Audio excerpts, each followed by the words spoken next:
Hello दोस्तों, स्वागत करता हूं आपका एक बार फिर से अपने यूट्यूब चैनल आरके क्लासेज में। दोस्तों, ये मैथमेटिक्स का क्लास है। यूपी बोर्ड के लिए एनसीईआरटी पैटर्न की मैथमेटिक्स है। इसमें हमने आज शामिल किया हुआ है ज्योमेट्री, जिसको कहा जाता है कोऑर्डिनेट ज्योमेट्री यानी निर्देशांक ज्यामिति। इससे सवाल दोस्तों प्रश्नावली 6.3 की जो हैं वो काफ़ी हद तक डिफ़िकल्ट सवालें हैं, लेकिन दोस्तों आपके एग्ज़ाम में ऐसी सवालें बहुत ज़्यादा पूछी जाती हैं। तो आज हम यहाँ पे देखने वाले हैं उस क्वेश्चन को जो काफ़ी ज़्यादा महत्वपूर्ण है आपके एग्ज़ाम की दृष्टि से। एग्ज़ाम में बहुत ज़्यादा ये क्वेश्चन पूछा भी गया है। तो देख लेते हैं कैसे ये क्वेश्चन सॉल्व होगा। बहुत आसान मेथड से इसको हम समझने वाले हैं। यहाँ पे देखेंगे, बताया जाता है क्वेश्चन में, उस वृत्त का केंद्र ज्ञात कीजिए जिसके व्यास के सिरों के निर्देशांक -3 व -2 तथा 3, 2 हैं। ठीक है, ये जो दिया गया है वो वृत्त के व्यास के सिरों के निर्देशांक दिया हुआ है।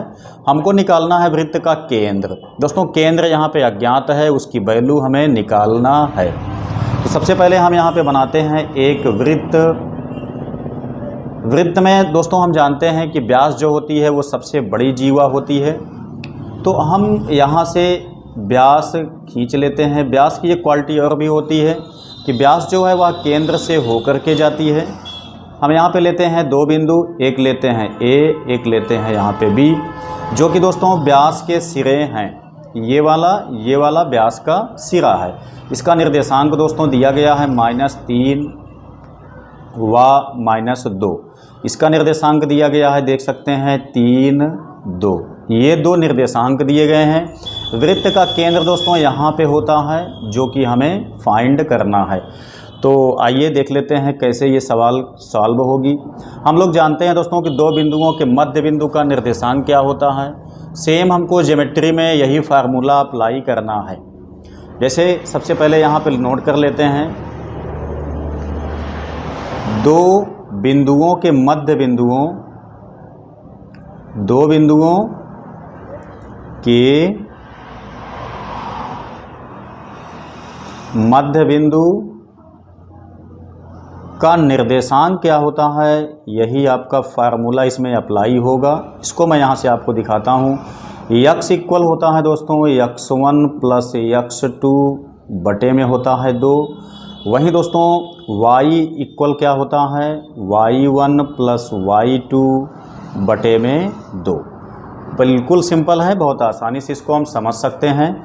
यानी कि ये आपका जो है बिंदु ए वाला x1 है, y वाला आपका y1 है, ये x2 है, ये y2 है। तो आप यहाँ से देखेंगे हमको यहाँ पे जो वैल्यू प्राप्त होती है x, y यही प्राप्त होती है। ये हमको निकालना है, क्या बनेगा, x1, x2, y1, y2 दोनों चीज़ें यहाँ पे नोट हैं। हम सूत्र यहाँ पे लगाते हैं। हम सबसे पहले x का मान निकालते हैं। जब x का वैल्यू निकालेंगे तो हम ये वाला सूत्र लगाएंगे। अतः यहाँ पे हम दर्शाते हैं x इक्वल, x1 का मान आप देखेंगे यहाँ पे -3 दिया गया है, प्लस x2 का मान आप देखेंगे यहाँ पे तो 3 दिया गया है। हम इसको नोट करते हैं, यहाँ पे हम लेते हैं 2 बटे में होता है, जो कि सूत्र मैंने यहाँ पे दर्शाया हुआ है। तो अब आप यहाँ पे देखेंगे -3 + 3 आपस में कैंसिल हो जाएंगे, 0 बचेगा, बटे में आ गया 2। यहाँ से देखते हैं तो x की जो वैल्यू आती है वो दोस्तों 0 आ जाती है। ऐसे ही सेम हम y का मान निकालते हैं। y equal y1 plus y2 apply किया जाएगा। y इक्वल y1 की वैल्यू यहाँ पे देखेंगे तो -2 दी गई है। ऐसे y2 की वैल्यू देखते हैं तो 2 दी गई है, बटे में 2 रखेंगे। इसको हम काटेंगे तो ये फाइनली आपका 0/2 आ जाता है, जहाँ से कि हमारे पास यहाँ पे इसकी वैल्यू भी 0 निकल के आ जाती है। इस तरह से जो केंद्र का निर्देशांक है हम यहाँ पे दर्शा सकते हैं कि केंद्र का निर्देशांक क्या निकल के आया हुआ है।